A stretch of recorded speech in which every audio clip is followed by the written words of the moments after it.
रहमान रहीम। आज हम पढ़ेंगे डेटिव बॉन्ड या कोऑर्डिनेट कवलेंट बॉन्ड।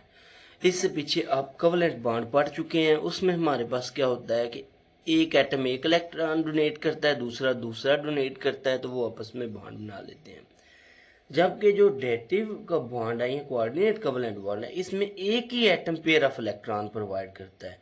तो इसको हम ऐसे लिखेंगे कि pair of electron is donated by one of bonded atom. अगर सपोज दो एटम्स हैं ए और बी और उनके दरमियान कोऑर्डिनेट कवलेंट बॉन्ड है, तो ये जो बॉन्ड है बेसिकली जी, ये जो दो इलेक्ट्रॉन्स हैं जिनको हमने बॉन्ड की फॉर्म में लिखा हुआ है, तो ये दोनों एक ही एटम ने बेसिकली डोनेट किए हैं। इसके पास खाली वेकेंट ऑर्बिटल बस मौजूद था जिसमें ये दोनों एडजस्ट हो गए हैं। तो इस तरह ये बॉन्ड बना सकते हैं। तो इसकी एग्जांपल में सबसे पहले हमारे पास है प्रोटॉन और वाटर मालिक्यूल के दरमियान जो बॉन्ड होता है उसे वो जो होता है वो कोऑर्डिनेट कवलेंट बॉन्ड होता है। अगर मैं यहाँ पे लिखूँ वाटर का, मेरे पास ये आ गया वाटर और यहाँ पे आ गया प्रोटॉन। अगर मैं प्रोटॉन की इलेक्ट्रॉनिक कन्फिग्रेशन देखें आप, तो प्रोटॉन को आपको पता है हाइड्रोजन की इलेक्ट्रॉनिक कन्फिग्रेशन होती है 1s1।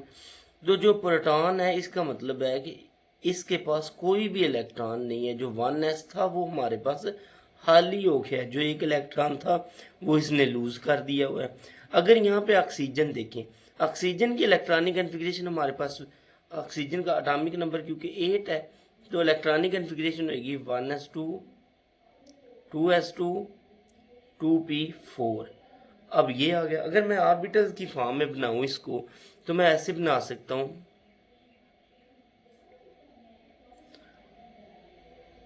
ये 1s आ गया, ये 2s आ गया और ये 2p4 आ गया।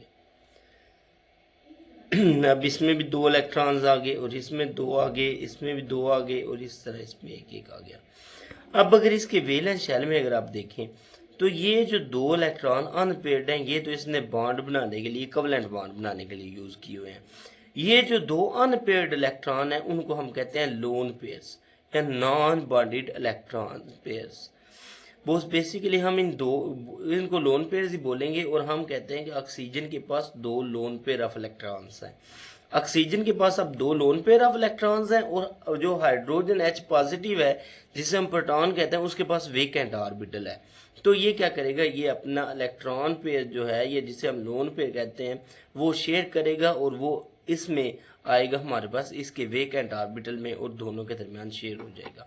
तो ये हमारे पास कैसे बॉन्ड बनेगा, ये पेयर ऑफ इलेक्ट्रॉन यहाँ पे आएगा इसके पास, तो हमारे पास क्या बन जाएगा, ऑक्सीजन उसी तरह आ गया वाटर मॉलिक्यूल के साथ, और ये हमारे पास आ गया यहाँ पे प्रोटॉन आ गया। तो अब ऑक्सीजन पे कौन सा चार्ज आ जाएगा, ऑक्सीजन पे पॉजिटिव चार्ज आ जाएगा और उसकी जो डेफिशिएंसी है वो कंप्लीट हो गई है, उसका अब डुप्लेट मुकम्मल हो गया है। तो इसे हम जनरली H3O प्लस लिखते हैं। ये हमारे पास बन गया कोऑर्डिनेट कवलेंट बॉन्ड। उसके बाद दूसरी एग्जांपल है हमारे पास कार्बन मोनोऑक्साइड। उसके लिए सबसे पहले अब कार्बन की इलेक्ट्रॉनिक कन्फिग्रेशन अगर हम देखें तो 1s2 2s2 और 2p2। अब यहाँ पे हमारे पास क्या है, ये हमारे पास दो इलेक्ट्रॉन्स हैं और यहाँ दोनों में एक एक इलेक्ट्रॉन है। अब अगर ऑक्सीजन में देखें तो ऑक्सीजन के पास एक लोन पेयर ऑफ इलेक्ट्रॉन्स है। मैं यहाँ पे इसका अगर लीवर स्ट्रक्चर बनाऊँ तो कार्बन और ऑक्सीजन है। ऑक्सीजन की इलेक्ट्रॉनिक कन्फिग्रेशन आप पीछे पढ़ चुके हैं, उसके पास दो लोन पेयर ऑफ इलेक्ट्रॉन्स होते हैं और दो पेयरिंग के लिए अनपेयर्ड इलेक्ट्रॉन्स होते हैं। जो दो उसने पेयरिंग के लिए थे वो तो इसने ये शेयर किए। अब यहाँ पे कार्बन के पास जो दो पेयरिंग के लिए कार्बन ने वो यहाँ पे शेयर किए हुए हैं और ये जो है ये कार्बन के पास एक लोन पेयर शो हो रहा है। ऑक्सीजन के पास दो लोन पेयर ऑफ इलेक्ट्रॉन्स हैं, एक लोन पेयर ऑफ इलेक्ट्रॉन्स ये आ गया। और अब कार्बन के पास क्योंकि वेकेंट ऑर्बिटल मौजूद है तो ऑक्सीजन क्या करेगा, अपना एक लोन पेयर ऑफ इलेक्ट्रॉन यहाँ पे शेयर करेगा। तो इस तरह इसका भी ऑक्टेट जो वेकेंट ऑर्बिटल था वो मुकम्मल हो गया और इसने यहाँ पे क्या किया, ऑक्सीजन ने lone pair of electron share किया, कार्बन ने कोई कंट्रीब्यूशन नहीं की। इस वजह से यहाँ पे क्या बन गया, कोऑर्डिनेट कवलेंट बॉन्ड, क्योंकि पेयर ऑफ इलेक्ट्रॉन जो है वो ऑक्सीजन का दूसरा लोन पेयर है। इसको हम ऐसे लिख सकते हैं, कार्बन और ऑक्सीजन के दरमियान आ गया डबल बॉन्ड। और जो कोऑर्डिनेट कवलेंट बॉन्ड है वो बेसिकली इस तरह एरो से शो करते हैं कि ऑक्सीजन लोन पेयर डोनेट कर रहा है और कार्बन लोन पेयर को एक्सेप्ट कर रहा है। उस तरह कोऑर्डिनेट कवलेंट बॉन्ड बन रहा है। थर्ड एग्जांपल है जो हमारे पास वो है ओजोन की। ओजोन में अगर आप देखें तो ओजोन में हमारे पास ओजोन कैसे बनती है, ऑक्सीजन मॉलिक्यूल है, इसके पास 2 लोन पेयर ऑफ इलेक्ट्रॉन्स हैं दोनों ऑक्सीजन के पास, और एक हमारे पास ऑक्सीजन ये है वैसे नॉर्मली एटॉमिक फॉर्म में, तो इसकी वैलेंस शेल में 6 इलेक्ट्रॉन्स हैं। तो होता कुछ यूं है, हमारे पास एक ऑक्सीजन क्या करता है, लोन पेयर डोनेट करता है इस ऑक्सीजन एटम को, तो हमारे पास इस तरह की फॉर्म बन जाती है कुछ। अब ये क्योंकि लोन पे डोनेट कर रहा है इस वजह से इस पे पॉजिटिव चार्ज आ रहा है, और ये लोन पे एक्सेप्ट कर रहा है इस वजह से इस पे नेगेटिव चार्ज आएगा, और ये हमारे पास बन गया O3 ओजोन मॉलिक्यूल। नेक्स्ट हमारे पास है क्विक चेक। इसमें हमने नाइट्रोजन मॉलिक्यूल और कार्बन डाइसल्फाइड के लीवर स्ट्रक्चर्स ड्रा करने हैं। अब नाइट्रोजन की उससे पहले आपको इलेक्ट्रॉनिक कन्फिग्रेशन का पता होना चाहिए। 7 एटॉमिक नंबर है, 1s2 2s2 और 2p3 आ जाएगा। यहाँ पे अगर मैं वैलेंस शेल के ऑर्बिटल्स बनाऊँ तो 2s का एक ऑर्बिटल आएगा और 2p के 3 ऑर्बिटल्स आएंगे, 2s और 2p। यहाँ पे s में 2 इलेक्ट्रॉन्स आ जाएंगे और p में 3 इलेक्ट्रॉन्स हैं, तो इस तरह 3 इलेक्ट्रॉन्स आ जाएंगे। अब ये 3 इलेक्ट्रॉन्स 3 बॉन्ड बना सकते हैं, और नाइट्रोजन एटम के पास एक लोन पेयर भी मौजूद है। तो यहाँ पे अगर मैं स्ट्रक्चर बनाऊँ तो मेरे पास नाइट्रोजन ऐसे आएगा, और ये 3 बॉन्ड बना सकता है, तो ये 3 इलेक्ट्रॉन शेयरिंग के लिए पेश कर रहा है, तो ये 3 इलेक्ट्रॉन्स आ गए। तो इसी तरह हमारे पास इसके पास एक लोन पेयर है, वो इस तरफ आप शो कर सकते हैं। अब दूसरा जो नाइट्रोजन है सेम वो भी क्या करेगा, यहाँ पे दूसरा नाइट्रोजन भी शेयरिंग के लिए 3 इलेक्ट्रॉन शेयर करेगा और एक लोन पेयर ऑफ इलेक्ट्रॉन होएगा, और इस तरह नाइट्रोजन नाइट्रोजन के दरमियान ट्रिपल बॉन्ड बन जाएगा और एक एक लोन पेयर इनके पास मौजूद है।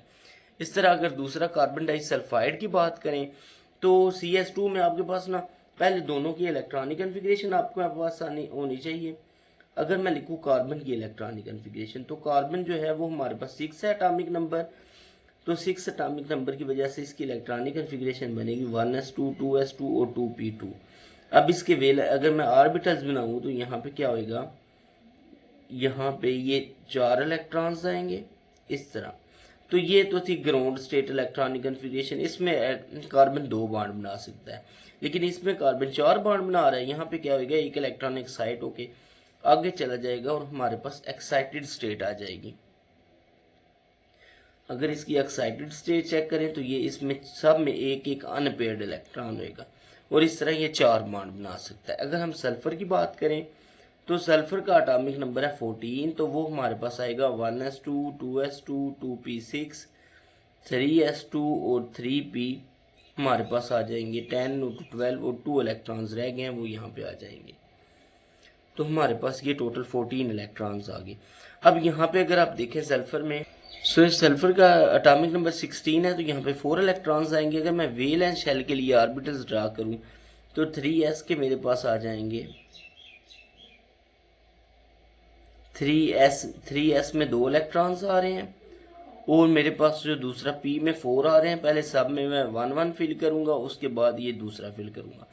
अब यहाँ पे अगर आप देखें तो सल्फर के पास 2 लोन पेयर ऑफ इलेक्ट्रॉन्स हैं, ये भी लोन पेयर ऑफ इलेक्ट्रॉन है, ये भी लोन पेयर, और बॉन्डिंग के लिए 2 इलेक्ट्रॉन्स अवेलेबल है। तो इसका अगर मैं लीवर स्ट्रक्चर ड्रा करूँ तो सेंटर में कार्बन आएगा, हमारे पास कार्बन आ गया। कार्बन 4 बॉन्ड पेश कर रहा है बॉन्ड बनाने के लिए, 2 इस तरफ शेयर करेगा 2 इस तरफ शेयर करेगा। सल्फर 2 ही कर रहा है, तो सल्फर क्या, 2 सल्फर आ गए। अब सल्फर 2 इलेक्ट्रॉन शेयर कर रहे हैं, सल्फर 2 इलेक्ट्रॉन इस तरह शेयर करेगा और ये सल्फर इस तरह 2 शेयर करेगा। जो 2 लोन पेयर इनके पास हैं वो हम वैसे शो कर लेंगे। सल्फर के पास इधर भी 2 लोन पेयर हैं और इधर भी 2 लोन पेयर है, जबकि कार्बन के पास 4 अनपेयर थे और कार्बन चारों ही बॉन्डिंग के लिए पेश कर रहा है।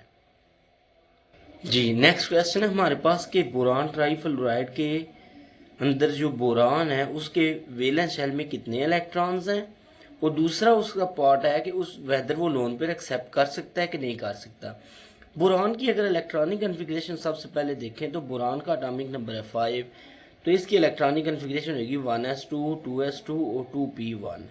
अब इसका मैं अगर बनाऊँ ऑर्बिटल्स बनाऊँ तो ये p आ गया और ये हमारे पास क्या आएगा, ये इसमें 2 इलेक्ट्रॉन्स आएंगे, इसमें 1 इलेक्ट्रॉन आएगा। ये ग्राउंड स्टेट इलेक्ट्रॉनिक कन्फिग्रेशन है।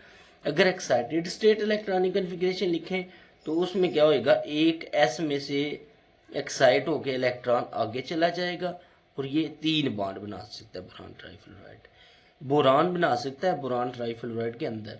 तो बोरान जो है वो इस तरह सपोज कर लें हमारे पास 3 बॉन्ड बना रहा है बोरान ट्राईफ्लोराइड के अंदर। अब यहाँ पे एक इलेक्ट्रॉन तो इसने ये शेयर किया है, एक ये शेयर किया है और एक ये शेयर किया है। अब इसके पास वेकेंट ऑर्बिटल हमारे पास मौजूद है। तो यहाँ पे आपको एक तो पता चला कि इसके वैलेंस शेल में 3 इलेक्ट्रॉन्स हैं और ये पेयरिंग करके ये फ्लोरीन 3 फ्लोरीन के साथ पेयर अप हो रहा है। अब दूसरा जो इस क्वेश्चन का पार्ट है कि वेदर ये लोन पेयर एक्सेप्ट कर सकता है कि नहीं कर सकता। लोन पेयर एक्सेप्ट करने के लिए एक वेकेंट ऑर्बिटल का होना ज़रूरी है। जो आपको नज़र आ रहा है बोरान का जो हमारे पास पीजी ऑर्बिटल है वो आपका वेकेंट नज़र आ रहा है। तो क्योंकि इसके पास वेकेंट ऑर्बिटल मौजूद है तो इसलिए ये क्या करता है लोन पे एक्सेप्ट कर सकता है। तो इसका आंसर आप लिखेंगे ability to accept lone pair because of vacant orbital. Vacant orbital होने की वजह से ये क्या करता है, ये प्रोटॉन लोन पेयर एक्सेप्ट कर सकता है। जी नेक्स्ट क्वेश्चन है हमारे पास कि हमने डेटिव कोवेलेंट बॉन्ड बनाना है between ammonia and boron trifluoride.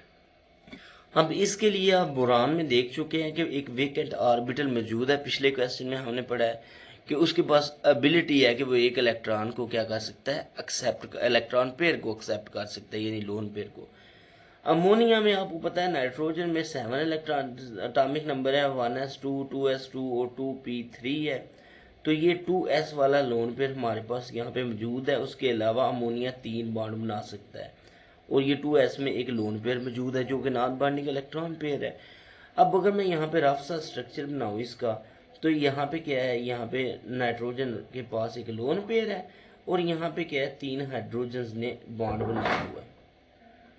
तो इसी तरह अगर मैं दूसरा बोरान का बनाऊँ तो बोरान के पास यहाँ पे क्या है, इसने 3 फ्लोरीन के साथ बॉन्ड बनाया हुआ है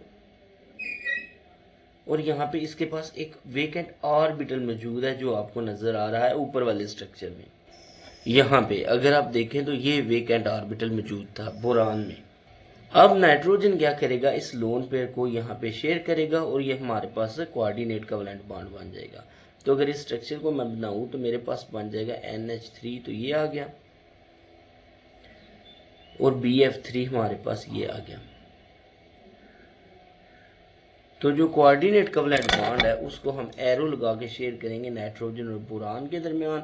एरो शो करेगा कि नाइट्रोजन जो है अमोनिया के अंदर वो इलेक्ट्रॉन पे डोनेट कर रहा है और बोरान एक्सेप्ट कर रहा है, और इस तरह हमारे पास ये बॉन्ड बन गया कोऑर्डिनेट कोवेलेंट बॉन्ड। शुक्रिया।